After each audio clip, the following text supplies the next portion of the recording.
A gente está no capítulo 10. Vou pegar isso para ela.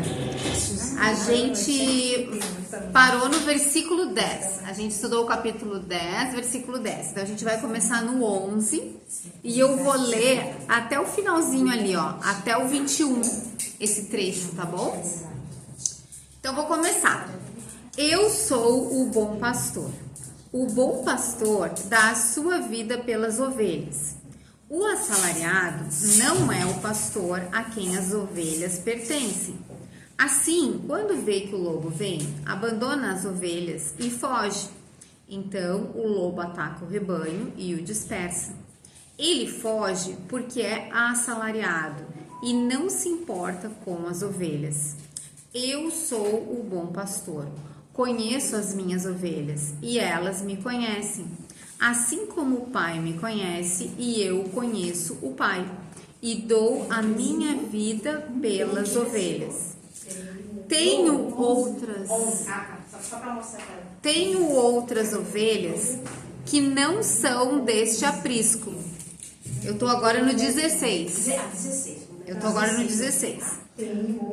Tenho outras ovelhas que não são deste aprisco. É necessário que eu as conduza também. Elas ouvirão a minha voz e haverá um só rebanho e um só pastor. Por isso é que meu Pai me ama, porque eu dou a minha vida para retomá-la. Ninguém a tira de mim, mas eu a dou por minha espontânea vontade. Tenho autoridade para dá-la e para retomá-la. Esta ordem recebi de meu Pai. Diante destas palavras, os judeus ficaram outra vez divididos. Muitos deles diziam: ele está endemoniado e enlouqueceu, por que ouvi-lo? Mas outros diziam: essas palavras não são de um endemoniado. Pode um demônio abrir os olhos dos cegos? Então, esse é o trecho que a gente vai estudar hoje, do 11 ao 21.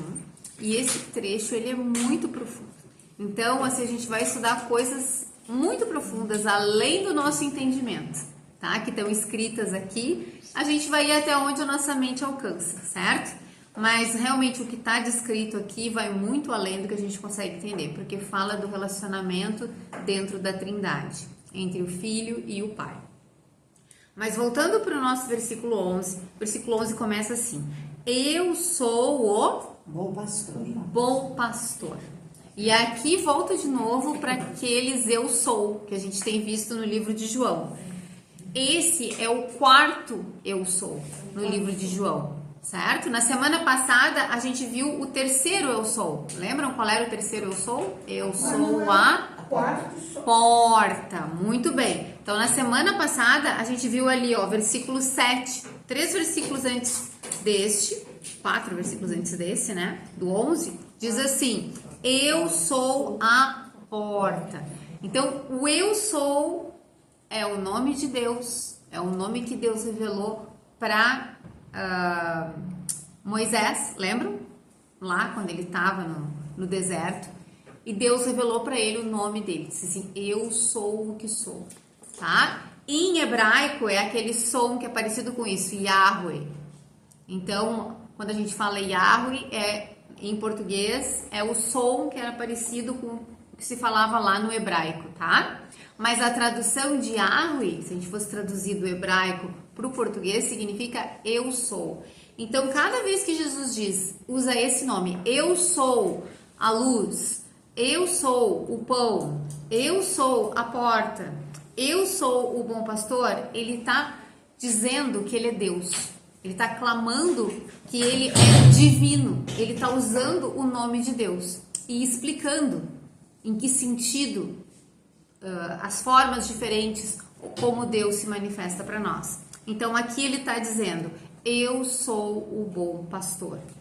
E aqui é importante a gente entender, porque para nós, bom no português, ele tem o sentido de correto, de moral, certo? De amigável, tem esse sentido para nós. Se alguém diz assim, ele é uma boa pessoa, ele é um bom pastor, ele é um bom arquiteto, a gente vai pensar que essa pessoa é competente, que ela é honesta, a gente vai pensar pensar nesse sentido moral. Mas, no grego, a palavra que Jesus usa aqui, ela é ainda mais abrangente do que o sentido moral. Significa, eu sou excelente, eu sou maravilhoso, eu sou esplêndido, eu sou lindo. Inclusive, implica todas essas coisas. Então, é isso que Jesus está dizendo, que ele é um pastor incomparável, ele é um pastor maravilhoso. Ele é muito mais do que um pastor bom moralmente.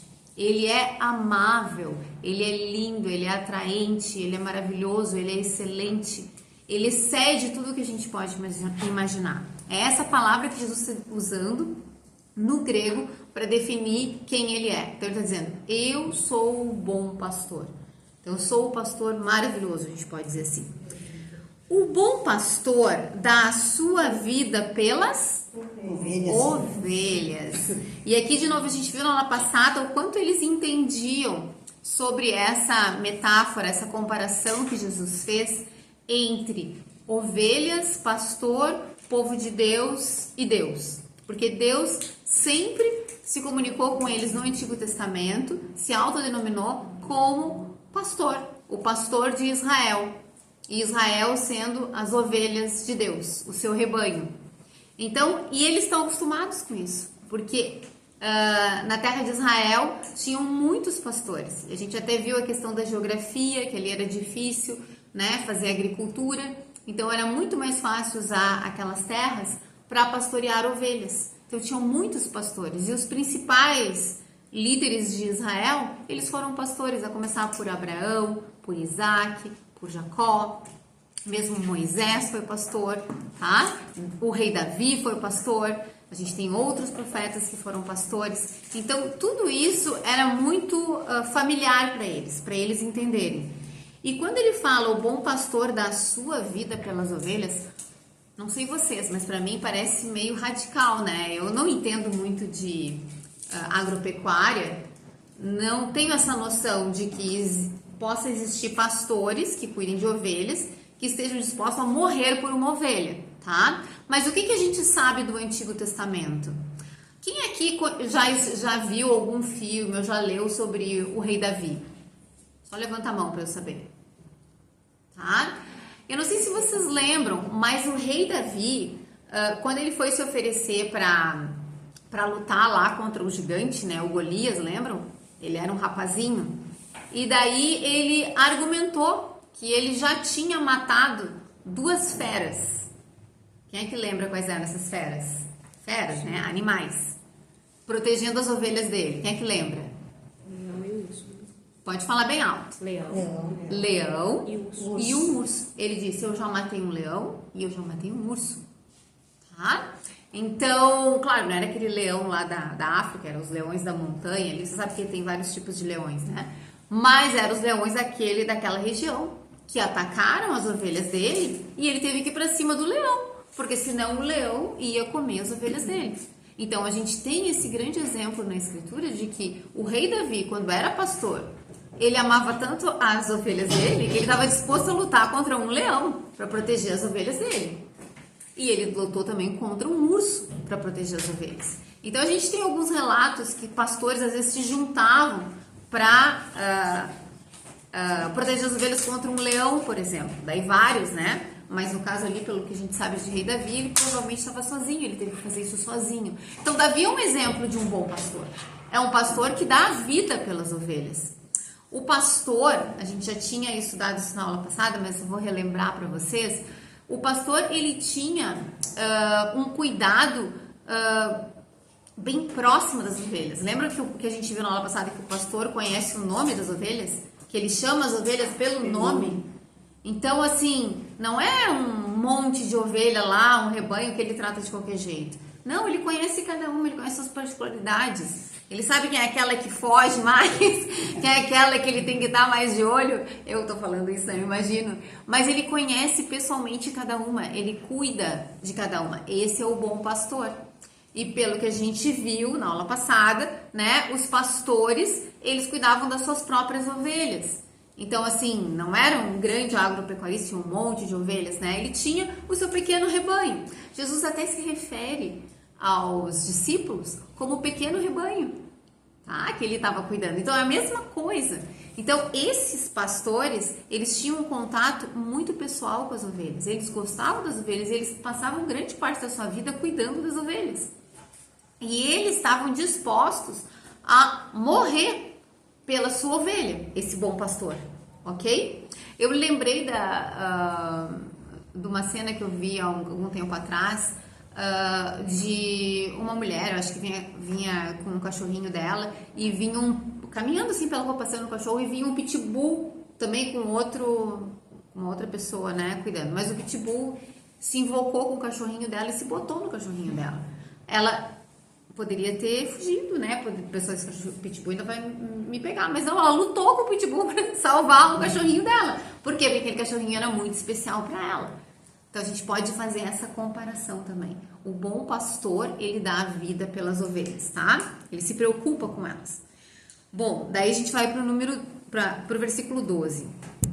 O assalariado não é o pastor a quem as ovelhas pertencem. Assim, quando vê que o lobo vem, abandona as ovelhas e foge. Então o lobo ataca o rebanho e o dispersa. Então aqui entra essa nova figura, né? A gente viu que tinha o porteiro, tem o pastor, tem o bom pastor. E agora a gente está ouvindo falar do assalariado. Quem é esse assalariado? O assalariado é o seguinte: vamos supor que eu tenho muitas ovelhas e eu não consigo dar conta de todas elas. Ou sei lá, eu tô doente, né? Não posso cuidar das minhas ovelhas. Então eu vou pagar alguém para fazer esse serviço para mim. Só que essa pessoa não está comprometida com as minhas ovelhas. Ela está fazendo aquele serviço só pelo dinheiro. Ela não está fazendo o serviço para perder a vida dela. Se vier um leão, o que vocês acham que ela vai fazer? Ela vai fugir. Ela não vai lutar contra o leão. As ovelhas não são dela, ela está sendo paga para fazer aquele trabalho. É diferente do relacionamento do pastor com as ovelhas. As ovelhas são do pastor. Ele tem um relacionamento com elas, ele se preocupa com elas, ele cuida delas. Elas são ovelhas dele, certo? Então, o comprometimento do pastor com suas ovelhas é completamente do assalariado. É isso que Jesus está dizendo. E olha só, ele diz assim, ó, quando vê que o lobo vem, abandona as ovelhas e foge. Boa tarde. Olá. Então o lobo ataca o rebanho e o dispersa. Então a gente tem aqui a figura do lobo, né? Quem seria o lobo, gurias? Quem seria o lobo? O lobo seria qualquer forma de ataque às ovelhas, certo? Qualquer pessoa ou situação que ataca as ovelhas é um lobo. E o assalariado, quando chega o perigo, ele dá no pé. Como que a gente poderia imaginar isso hoje? A gente já viu que os ladrões, os assaltantes, né, eram os falsos profetas. O assalariado também não deixa de ser um falso profeta. Vamos pensar assim na igreja, tá? Vamos pensar assim, líderes que estão na igreja. Quem tem que cuidar das pessoas dentro da igreja? A Bíblia deixa bem claro. Os líderes da igreja têm que cuidar das pessoas dentro da igreja, tá? A igreja não tem só um pastor, ela tem vários. Por exemplo, aqui na nossa igreja, a gente tem o nosso pastor Samuel, a gente tem outros pastores ajudando ele e a gente tem o conselho de anciãos. Então, a Bíblia, a gente chama de conselho de anciãos, tá? Mas a Bíblia chama de presbíteros. Então, é esse grupo de homens que tem responsabilidade de pastorear o rebanho de Deus. Então, num grupo, a gente vai ter um grupo, vou dizer assim, a igreja, a nossa igreja aqui, a gente tem um grupo de homens que pastoreiam essas ovelhas, tá? Então, quem seria o assalariado? Vamos supor que dá um problema sério aqui na igreja. Sei lá, um problema doutrinário, briga, o que for. Então, o salariado é aquele que cai fora. Apareceu o problema, apareceu confusão, ele tá fora, certo? Ele não quer se envolver, ele não tá preocupado com as ovelhas, se elas vão se dispersar, como que elas vão ficar. Ele só não quer fazer parte daquele problema. Quando tá tudo bem, ele tá aqui. Deu problema, ele cai fora, tá? Pode dar um exemplo. Um exemplo na enchente, né? A enchente foi um problemão, porque quantas pessoas estavam precisando de ajuda? O pastor, né, de verdade, ele não ia dormir, ele ia sacrificar, estava aqui todo dia para ajudar, para fazer cadastro, para atender ali no CD e tudo. E se ele fosse um assalariado? Ele ia dormir, eu não tô na enchente, eu não tô ganhando. Eu só trabalho das 8 às 5. Não conte comigo fora disso. E foi totalmente diferente que a gente viu. Exatamente. É um excelente exemplo, tá? Então, é isso. Aqueles líderes que enxergam o seu trabalho como, eu tô ali para receber o trabalho, eu trabalho na igreja de segunda, sei lá, de segunda não, de terça a domingo, e é dentro daquele horário, e fora dali não contem comigo. Assim, não é assim que funciona no reino de Deus. Quando tu entra para ser um pastor dentro da igreja de Cristo, tu tem que te comprometer totalmente com as tuas ovelhas. Tu está totalmente comprometido com elas. E talvez isso desgaste a tua vida. Talvez, né, tu fique até doente. Mas tu precisa estar totalmente comprometido. Assim como tu vai estar totalmente comprometido com os teus filhos, certo? Com a tua mulher, com o teu marido. Não diz assim, eu só te atendo dentro desse horário, só dentro dessa janela, só para essas questões. Não, mas totalmente caso, comprometido. Não se encaixa? Também ajudou. Sim, ela é uma líder, né? Mas sim, como líder, sim, com certeza, se encaixa, tá? Ela também ajudou a pastorear. Mas só quando a gente fala em igreja, dentro do Novo Testamento, os líderes responsáveis pela doutrina e pelas diretrizes gerais sempre são homens, nunca mulheres, tá? Então ela é uma líder, mas ela está embaixo da direção de pastores homens, tá? É assim que a Bíblia diz. A Bíblia diz que na casa de Deus é assim que as coisas funcionam, tá? Foi assim que Deus estabeleceu as coisas. Não quer dizer que homens são melhores do que mulheres, tá? Nem que mulheres são menores do que homens. Não é isso. Deus colocou uma responsabilidade maior sobre os homens dentro da igreja e inclusive dentro do casamento também. Os homens respondem com maior responsabilidade dentro do casamento. Quando eles chegarem lá no céu, eles vão ter que dar satisfação de tudo que eles fizeram como líderes do lar deles, tá? Do que as mulheres. Mas Deus colocou uma responsabilidade maior. Tem falando que tem várias religiões, cada religião com a sua, né? A gente não discute. Mas dentro de outras igrejas tem as pastoras, então no caso assim, não seria o correto? Bíblico, não é bíblico, né? Isso é uma coisa que cada vez mais a gente tem falado, não é bíblico, pastora, tá? A Bíblia não fala em pastora. Toda a descrição bíblica sobre os líderes dentro da igreja sempre são homens, tá? Não quer dizer que mulheres não possam ensinar, não estou aqui ensinando para vocês. Eu também sou líder, mas não sou pastora. A Vasti também é líder de ministério, mas ela não tem esse título de pastor, tá? Que é o título dos líderes principais, certo? Então, ela auxilia e ela está sob a autoridade de um pastor. Isso. Ela não está no mesmo nível, digamos assim. Ela está sob a autoridade do pastor. Tudo que ela faz, ela tem que prestar contas para ele, ela tem que verificar com ele. Tem autonomia, né? Vou fazer o que eu quiser, não é? Ele dá as diretrizes, tá? É assim na igreja de Cristo, é assim o que está escrito no Novo Testamento. Se a gente quer ser bíblico, é assim que funciona, tá? Tem igrejas que simplesmente ignoram isso e elas seguem, digamos assim, o curso da cultura, né? Como na cultura a gente tem as mulheres em todas as áreas, então elas pensam, por que a mulher não pode ser pastora? Então, assim, essa lógica é uma lógica da cultura, mas não é a lógica do reino de Cristo. Tudo que Deus ordenou está explicado na Bíblia, e isso está muito claro com relação às mulheres. Mas voltando então para o pastor. Então, o assalariado é aquele que não está comprometido com as ovelhas. Quando dá um problema, cai fora, certo? É aquele que não se compromete. No que vai afetar ele não está disposto a fazer isso. E no final, gente, o assalariado, ele acaba funcionando como um ladrão, certo? Por quê? Porque ele não cuida das ovelhas. O ladrão vai lá, pega, mata, come a ovelha, vende a lã da ovelha, certo? O assalariado não faz isso, mas ele foge. O que vai acontecer com as ovelhas? Se vem um lobo e ataca as ovelhas e o assalariado que era para cuidar fugiu, o que vai acontecer com as ovelhas? Elas vão morrer. Então, o resultado é o mesmo, ok? Então, tanto o assalariado quanto o ladrão, eles estão na mesma situação. Eles não estão preocupados com as ovelhas, eles estão preocupados com eles. Eles buscam os seus interesses. E toda pessoa que trabalha na Igreja de Cristo e por Cristo, ela trabalha cuidando das ovelhas de Cristo. E ela está disposta, certo? a entregar a sua vida por isso. Bom, vamos adiante ali, né? Eu fui então até o 12. 13. Ele foge porque é assalariado e não se importa com as ovelhas. Então, Jesus reforça isso que eu acabei de dizer para vocês. O problema todo é que ele não se importa. Ele não tá ali pelas ovelhas. Ele tá ali só pelo dinheiro.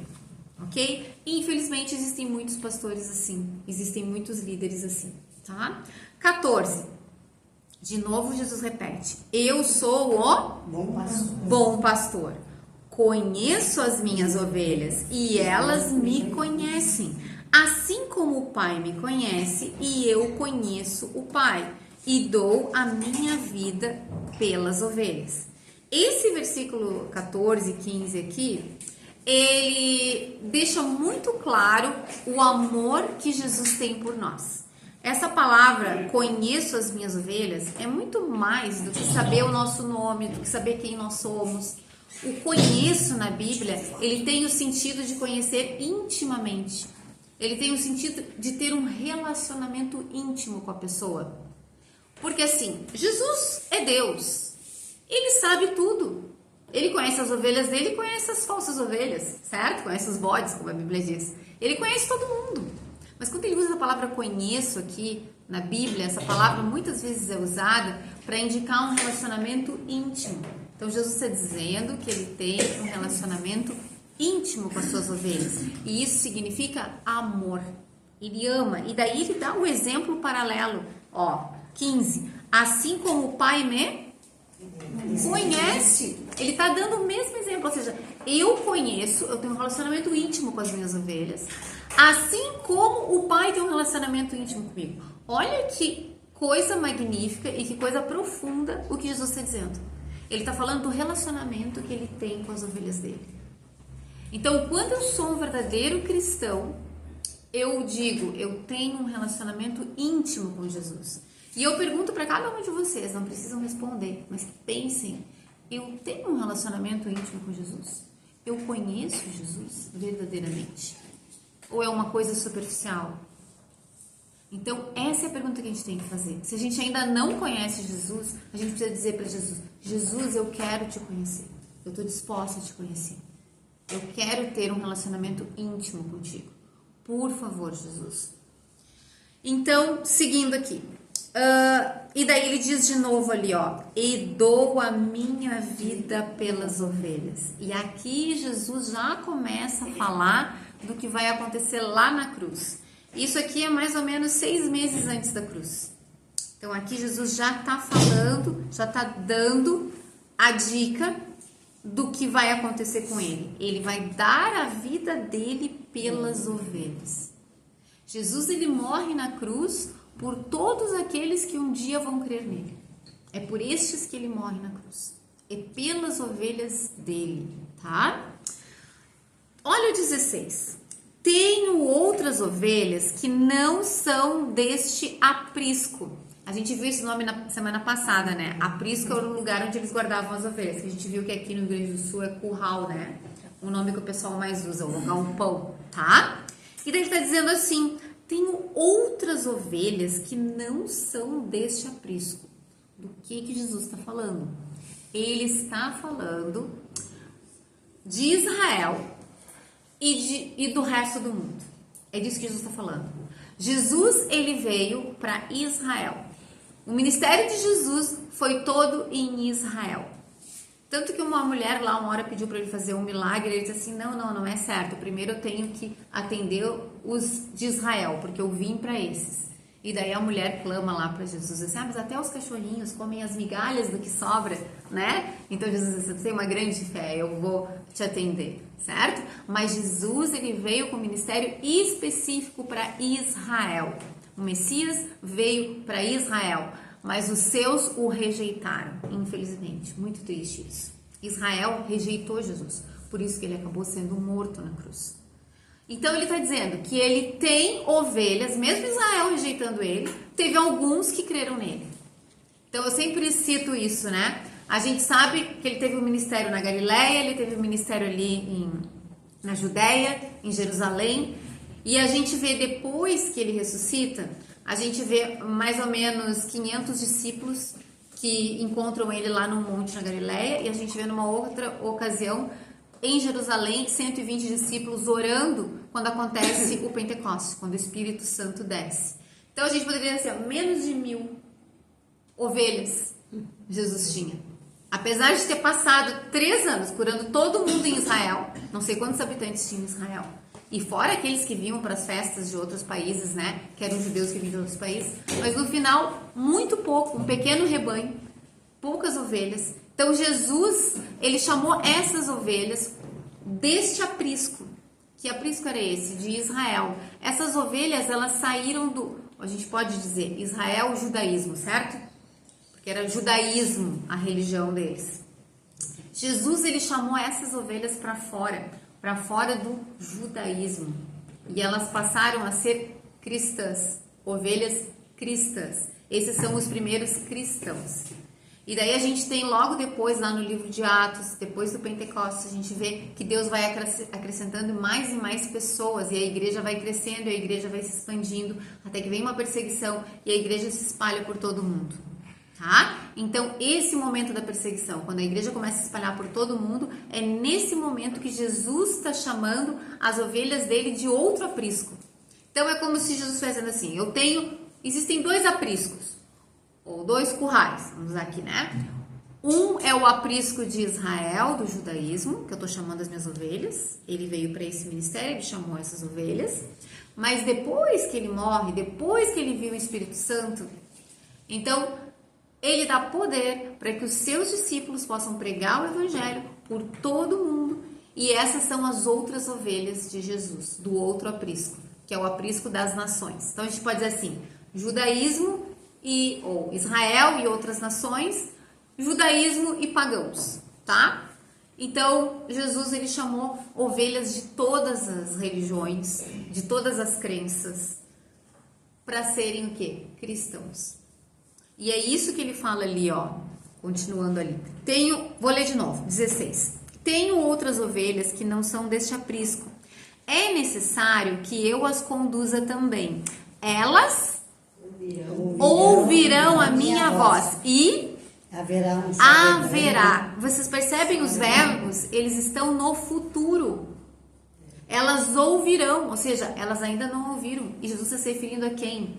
A todos os outros povos que viriam a crer nele. Por exemplo, nós estamos aqui no Brasil, né? Não somos Israel, não viemos do judaísmo, certo? E a gente é ovelha de Jesus. Então, a gente é essas ovelhas do outro aprisco que Jesus está falando aqui.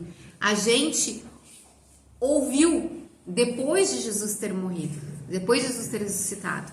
E agora, então, há um só rebanho e um só pastor. Como assim? Jesus, ele tem 2 apriscos. Então, ele chamou do judaísmo primeiro e depois ele chamou todos os pagãos, de todas as nações. E daí ele juntou todas essas ovelhas num só rebanho. Esse rebanho é a igreja de Cristo, tá? A gente fala aqui, né, a nossa igreja aqui, mas aqui é a igreja local, a gente diz, né, a igreja local, porque a igreja de Cristo é a igreja do mundo todo, de todos os verdadeiros cristãos, aqueles que verdadeiramente têm um relacionamento com Jesus. Essa é a verdadeira igreja. Esse é o rebanho de Jesus e ele é o pastor, ele é o supremo pastor. Esses outros pastores, né, que ajudam, que lideram e que cuidam da igreja de Cristo, eles são chamados por Cristo para cuidar das ovelhas, mas eles respondem ao sumo pastor, certo? Que é Jesus. Ele é o grande pastor das ovelhas, ok? E haverá um só rebanho. 17. Por isso é que meu Pai me ama, porque eu dou a minha vida para retomá-la. Olha que versículo profundo esse. Ele está falando agora do amor do Pai e do Filho dentro da Trindade. A gente sabe que Deus é um, certo?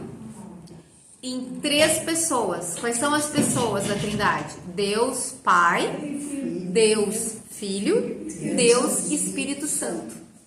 Deus é um só, em 3 pessoas.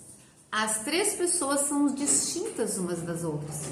Tanto que a gente vê aqui que Deus ordena a Jesus que entregue a sua vida pelas ovelhas. Então, olha só, existe uma relação dentro da Trindade. Deus Pai ordena a Deus Filho que dê a sua vida pelas ovelhas. Ok? Então, continuando. E ele está dizendo, por isso é que meu Pai me ama. Isso é um outro ponto muito importante. Dizer que o Pai ama o Filho mostra claramente para nós dentro da Trindade de que Deus Pai é uma pessoa, Deus Filho é outra pessoa. E vejam como é importante a gente entender a Trindade. Porque se Deus não fosse trino, ele não teria amor. Porque amor a gente só pode ter de um para outro, concordam? Se eu sou sozinha, se eu sou um Deus sozinho, eu não sei o que é amor. Mas Deus é amor. Por quê? Porque Deus é trino. Existe um relacionamento na Trindade. E aqui a gente está entrando dentro da Trindade. Vejam como o livro de João é profundo teologicamente. É incrível o que ele está falando para nós. É dificílimo para a gente entender, mas a gente pode ter uma ideia. E aqui ele dá a razão por que o pai dele ama. Olha só o 17. Por isso é que meu pai me ama. Por quê? Porque eu dou a minha vida para retomá-la. Olha que coisa profunda. Jesus está dizendo, sou eu que dou a minha vida, ou seja, sou eu que vou morrer na cruz. E é porque eu quero, é porque eu me entreguei. Não foi porque os judeus me perseguiram, não foi porque os romanos me crucificaram. É porque eu quero e eu vou mais além. Não foi nem porque Deus Pai me pediu para eu fazer isso, ou melhor, me ordenou para fazer isso. Mas foi porque eu quis fazer isso, porque Jesus é totalmente Deus e ele pode fazer o que ele quiser. Então ele está dizendo, porque dou a minha vida para retomá-la. Do que ele está falando aqui? Da ressurreição. Muito bem, dona Irma, ele fala bem alto. Ressurreição. Da ressurreição. Então, ele vai retomar a vida dele. O que ele está falando? É da ressurreição. Ele vai dar a vida dele, ele vai morrer, mas 3 dias depois ele vai ressuscitar. E é ele que faz isso, tá? Ele tem poder para fazer isso. Continuando no 18. Olha o que diz no 18. Ninguém atira de mim. Olha o que Jesus está dizendo. Ninguém tem o poder de tirar a minha vida. Ah, eu esqueci um detalhe muito importante. Porque ali no 17, quando ele diz assim, eu dou a minha vida, essa palavra de novo no grego não é vida como a gente conhece, o sopro de vida. É muito mais profundo do que isso. É eu dou a minha alma, eu dou todo o meu ser. Foi isso que Jesus fez por nós. O que aconteceu na cruz é algo que a gente não consegue compreender totalmente. Mas eu vou tentar resumir para vocês aqui. O que Jesus fala para nós é que quando a gente morre, ou a gente vai para o céu, ou a gente vai para o inferno. Não existe meio do caminho.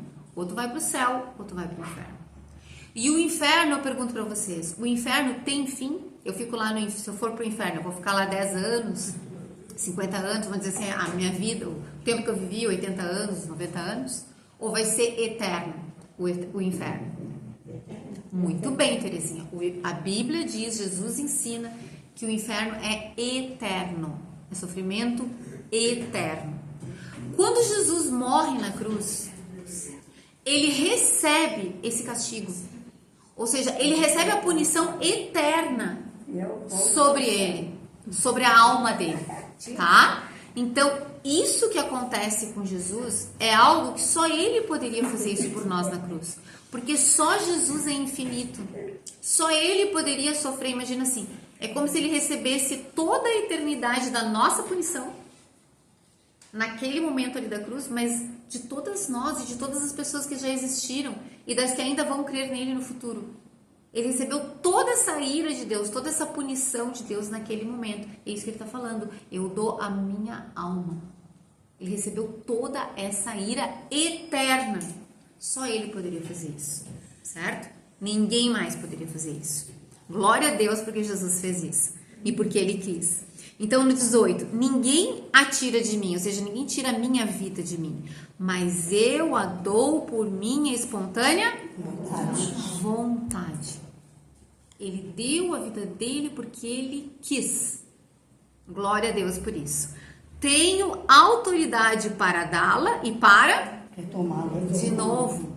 Ou seja, eu tenho toda a autoridade para morrer no momento que eu quiser. Tanto que Jesus, ele morre na hora que ele quer. Quando ele está ali na cruz, ele não morre por causa da cruz, certo? Ele diz, está consumado, e ele expirou. Então, ele morreu exatamente na hora que foi pago o preço pelo pecado. E ele retoma a vida dele exatamente na hora que estavam as profecias determinadas. 3 dias, ok? E ele ressuscita, então, no domingo. E agora vem a parte que eu digo que é bastante difícil. Olha o que diz ali. Esta ordem recebi de meu Pai. Olha o que o Pai mandou o Filho fazer. Deus, o que Jesus está dizendo para nós. Por isso que é um assunto muito, muito, muito profundo. A gente está dentro da Trindade aqui. Deus Pai mandou, é uma ordem, o Deus Filho, certo? Morrer e depois dar a sua vida e retomá-la. E Jesus, teoricamente, poderia ter dito não, mas ele disse sim. Porque Jesus é Deus, ele é tão Deus quanto Deus Pai. Deus Pai é tão Deus quanto Deus Espírito Santo. Entenderam? Essa é a doutrina da Trindade. E isso tá claro aqui, ó. Ele recebeu uma ordem de Deus Pai, mas ele fez isso pela vontade dele. Porque se ele não quisesse, ele não faria. E ele fez. Porque a gente sabe que na Trindade, as três pessoas estão totalmente alinhadas. Jesus já deu várias dicas para nós disso. Quando ele falou, acho que lá no capítulo 5, ele diz assim, tudo que o Pai faz, eu faço. Né? Tudo que eu falo, eu escuto do meu Pai. Percebe? Existe assim um alinhamento total. Quem vê a mim, vê ao Pai. Percebem? Eles são pessoas diferentes, mas eles estão totalmente alinhados. Deus Pai dá uma ordem e Deus Filho obedece. Obedece porque tem que obedecer? Obedece porque quer? Obedece porque quer. Tá claro aqui, ó. Eu dou por minha espontânea vontade. Eu fiz porque eu quis. O Pai deu uma ordem, mas eu fiz porque eu quis. Então esse é um assunto bastante profundo. Mas é importante a gente ir entendendo quem é Deus. 19. Diante destas palavras, os judeus ficaram outra vez divididos. Sim, imagina todas essas palavras, Jesus falando dessas coisas para eles, né? Clamando divindade, falando dele e do Pai, que ele obedece pela vontade dele, que o Pai ordenou. Imagina tudo isso na cabeça dos judeus. Lembrando, os judeus são os líderes religiosos, tá? E eles se dividiram, houve uma divisão. 20. Muitos deles, os judeus, os líderes religiosos, diziam: ele está endemoniado e enlouqueceu, por que ouvi-lo? Ou seja, eles tiveram uma resposta emocional ao que Jesus falou. E eles não queriam saber de Jesus e simplesmente disseram: tá louco, tá endemoniado. Mas, 21, outros diziam: essas palavras não são de um endemoniado. Pode um demônio abrir os olhos dos cegos? E daí, uma parte deles ficou assim, não, essas palavras não são de um endemoniado. Mas percebe que, apesar deles não classificarem Jesus como um endemoniado, ou seja, apesar deles não blasfemarem contra Jesus, mas percebem que eles não reconhecem Jesus como Deus, nem como Senhor, nem adoram Jesus, completamente diferente do que o cego fez ali no capítulo anterior. O cego no versículo, ó, abram lá, capítulo 9, voltem uma página na Bíblia de vocês. Capítulo 9, versículo 38. Essa é a resposta que a gente precisa dar para Jesus. Quem é que pode ler para mim o versículo 38? Bem alto. Então o homem disse: Senhor, eu creio, e o adorou. E o adorou. Senhor, chamou ele de Senhor, porque ele é Senhor. Eu creio, depositou sua fé em Jesus. E o adorou. A gente só adora a Deus. Ou seja, esse homem reconheceu que Jesus é Deus. Essa é a resposta que esses judeus tinham que dar. Essa resposta que eles deram, não, ele não é um endemoniado. Não, isso aqui não faz sentido, imagina. Eles estão procurando um meio termo. Mas eles estão indo para o mesmo inferno que os outros lá que blasfemaram e que chamaram Jesus de endemoniado. Porque só existe uma resposta certa. Jesus, ele precisa ser o Senhor. Nós precisamos crer nele de todo o nosso coração e nós precisamos adorá-lo. Adoração é serviço, adoração é amor, é comprometimento total com Jesus, ok? Então nós concluímos aqui a nossa primeira parte e daí na próxima semana vamos ver se eu consigo fechar aqui o capítulo 10, né, que é a incredulidade dos judeus ali. Tentem ler novamente, tá?